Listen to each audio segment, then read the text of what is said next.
তারাপীঠে একদিনের জন্য এসেছো, পুজো দেওয়ার পর ভাবছো কোথায় যাব? না, হোটেলেই কেটে যাবে সারাদিন? তাহলে ভিডিওটা তোমাদের জন্য। আমরা সকাল সকাল বেরিয়ে পড়লাম টোটো ভাড়া করে সাইট সিন নানান দেবতার মন্দির দর্শন করতে। আমাদের দুটি টোটো ভাড়া করলাম 8টা দেবতার মন্দির দর্শনে। আমাদের দুটি টোটো ভাড়া পড়লো 3000 টাকা। আমরা যাব 14 জন।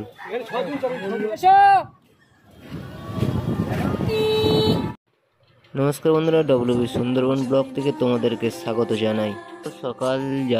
শুভ সকাল জানিয়ে শুরু করতে যাচ্ছি আজকের তারাপীঠ মায়ের আশেপাশে নানান তীর্থস্থান। তার মধ্যে আমরা তোমাদেরকে দেখাবো 8টি তীর্থস্থান, যেটা সাইট সিন, সেটাই তোমাদেরকে তুলে ধরবো এই ভিডিওতে।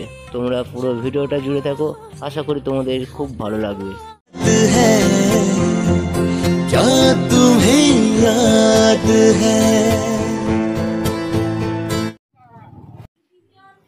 আমাদের প্রথম সাইট সিন দর্শন করলাম শ্রী শ্রী ভবার সন্ন্যাসী বাবার আশ্রম।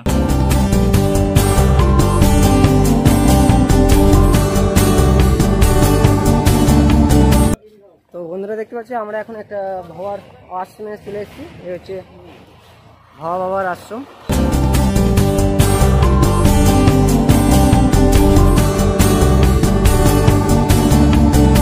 তোমরা এলে অবশ্যই এইসব জায়গার সাইট সিনগুলো একটু ঘুরে দেখবে, ভালো লাগবে।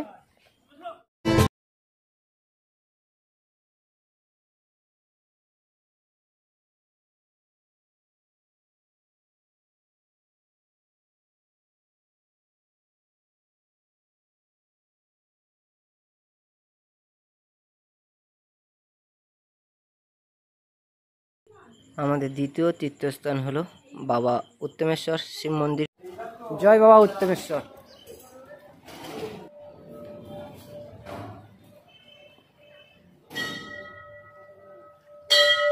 জয় বাবা উত্তমেশ্বর। তো আমরা আরেকটা সাইড সিনে চলে এসেছি। আটা নেই, আটাবিহীন কাজ এইটা। এই তাড়াতাড়ি একসাথে বলবে, না তো এরপরে তোমরা কিছু বুঝতে পারবে না।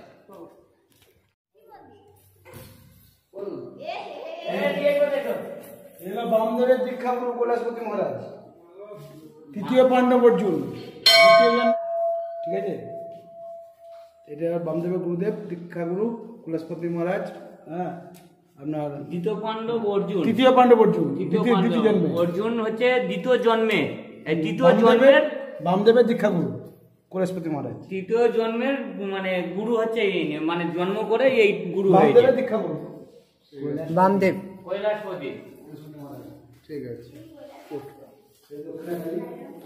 এই দক্ষিণা কালী হচ্ছে, এটা দক্ষিণ দিকে থাকে, তাই তো?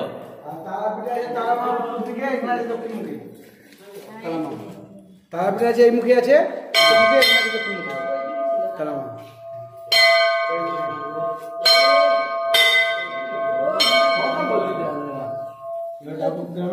শিব মন্দির তারাপীঠের তারামা বাড়ি কি আর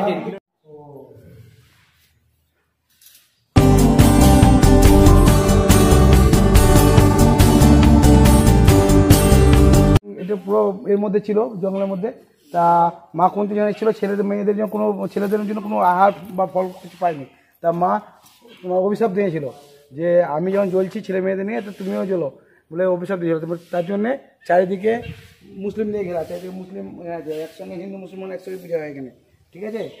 আর এবার হ্যাঁ, এই কৈলাসপতি মহারাজ যখন অভিশাপ দিয়েছিল, তখন ভোলানাথ স্বয়ং প্রকট হলো। ভোলানাথ বললো তাহলে আমার উদ্ধার কীভাবে হবে?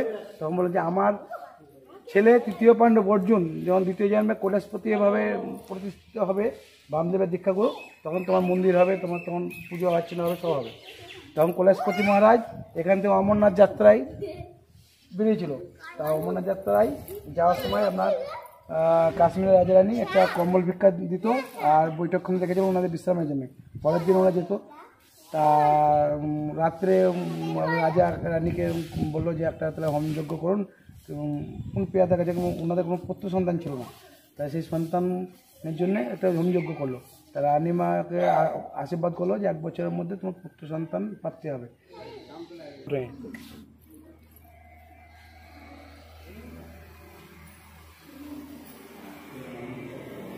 এবার ওনাদের কাছে শুনে তারা ভালো বুঝতে হবে।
এই মন্দিরে হিন্দু এবং মুসলিম দুই ধর্মেই পূজিত হয়।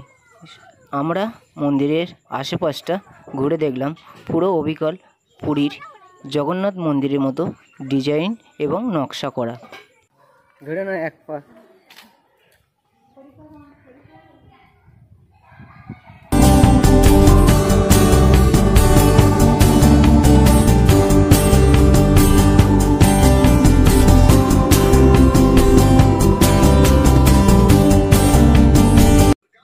আমরা এবার পৌঁছে যাব তৃতীয় তীর্থস্থান এবং সাইট সিন।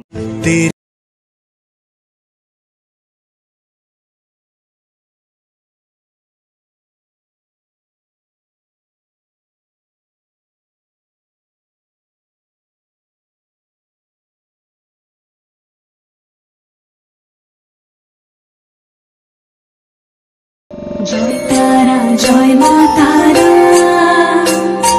জয় মা। বাবা জগন্নাথ দেবের মন্দির। এখানে ক্যামেরা, মোবাইল, ব্যাগ এলাও নেই। তোমরা গাড়ির ড্রাইভারের কাছে রেখে যেতে পারো, কিংবা সামনে মন্দিরে রাখার সুব্যবস্থা রয়েছে। তার পাশ দিয়ে চলে যাবে, সামনে আরও একটি মন্দির রয়েছে, ওটাও দর্শন করবে।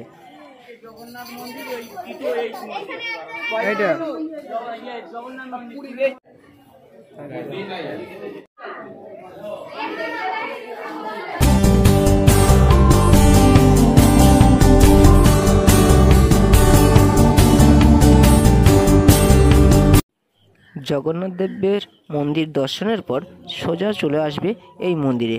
এখানে মোবাইল, ব্যাগ এলাও নেই, ক্যামেরা করা নিষেধ রয়েছে। আমি কোনো রকমেই তোমাদের দেখাবার জন্য ভিডিও ফুটেজ তুলে ধরলাম, তবে তোমরা একটু সাবধানে ফটো তুলতে পারো চোখের আড়াল করে।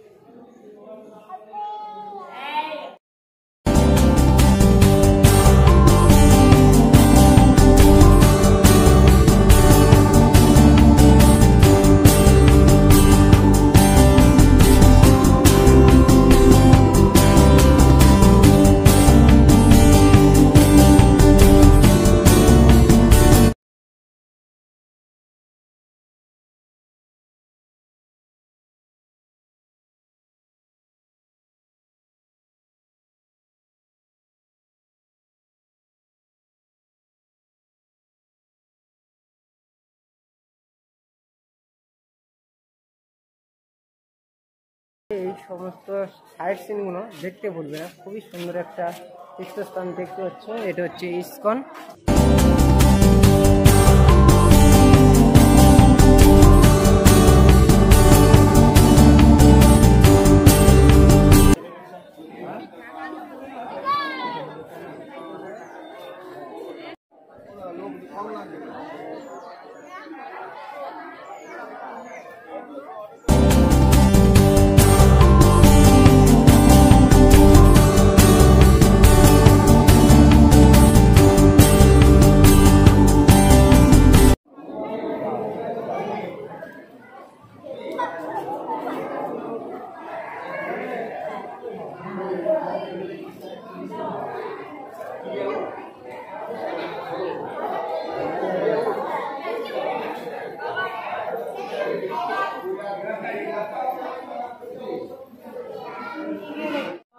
বন্ধুরা আমার দেখা এটা একটা তীর্থস্থান, এটা হচ্ছে নিত্যানন্দ শ্রী শ্রী নিত্যানন্দর জন্মস্থান। এটা এই দেখতে পাচ্ছ সামনে এই মন্দিরে, আমি তোমাদেরকে দেখালাম ভিতরের প্রবেশদ্বারটা, এবং ওখানে ক্যামেরা করা নিষেধ রয়েছে দেখতে পাচ্ছ। এটা কিন্তু হেভি সুন্দর একটা মন্দির, খুবই সুন্দর লাগছে। আর এইদিকে সাইড সিন, এইদিকে সব দর্শনার্থীরা আছে দেখতে পাচ্ছ। এই কত সুন্দর একটা সামনের দিকে গেটটা দেখো, খুব সুন্দর, দুটো ময়ূর পুচ্ছ দিয়ে কত সুন্দর একটা বানানো হয়েছে। এইদিকে রয়েছে রাম,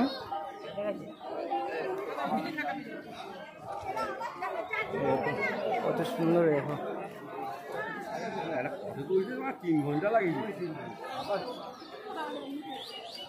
তোমরা এলে অবশ্যই এরকমই সাইড সিন জায়গায় কোনো চলে আসবে। এটা হচ্ছে নিত্যানন্দ প্রদর্শনী, এই দেখতে পাচ্ছ নিত্যানন্দ প্রদর্শনী, দীপালীলা প্রদর্শনী।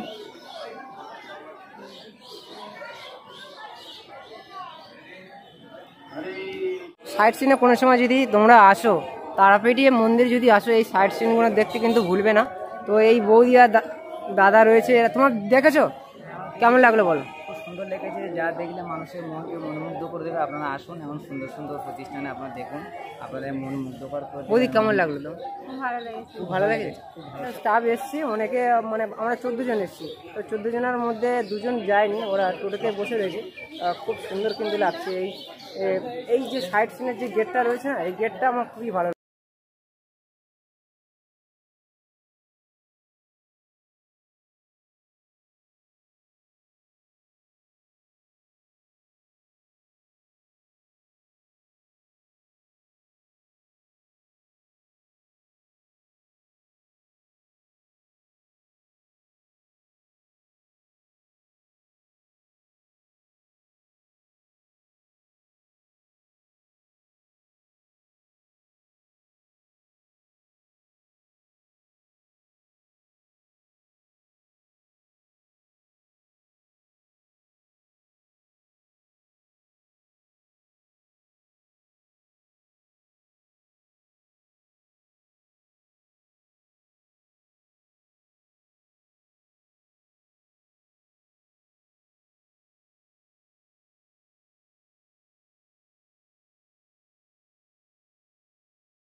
তো তোমরা দেখলে যে কটার সময় বার হয়েছি, 4টে নাগাদ বার হয়েছে। এখন ঘড়ির কাঁটা বলছে 8টা বাজে।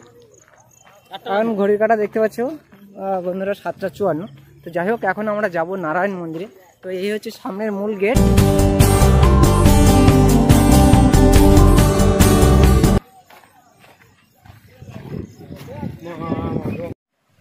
বন্ধুরা দেখতে পাচ্ছি এটা হচ্ছে শিব মন্দির এবং নারায়ণ মন্দির। লক্ষ্মীনারায়ণ মন্দির। লক্ষ্মীনারায়ণ, হ্যাঁ, তো চলো। কি বুঝিয়েছে আমি বলতে পারবো না। আমার বললো তো লক্ষ্মীনারায়ণ নারায়ণ মন্দির। না না, এটা লক্ষ্মীনারায়ণ মন্দির।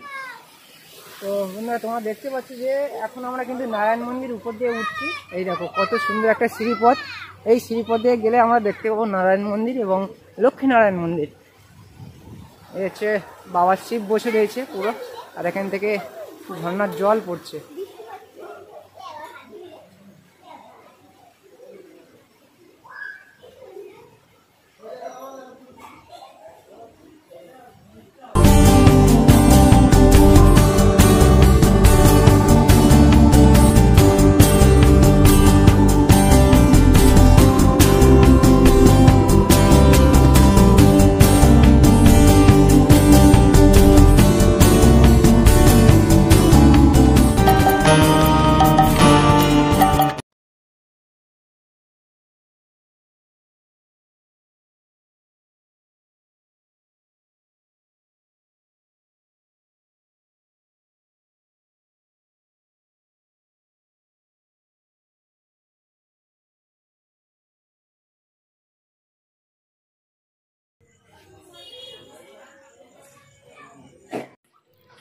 সাধক বামাখ্যাপা তার মাটির বাড়ি আমরা এলাম, তখন ঘড়ির কাঁটা বলছে 8টা 45। আমাদের সাইট সিন দেখার শেষ হয়ে গেছে, এখানেই আমাদের সাইট সিন 8টা পর্ব দেখে নিলাম।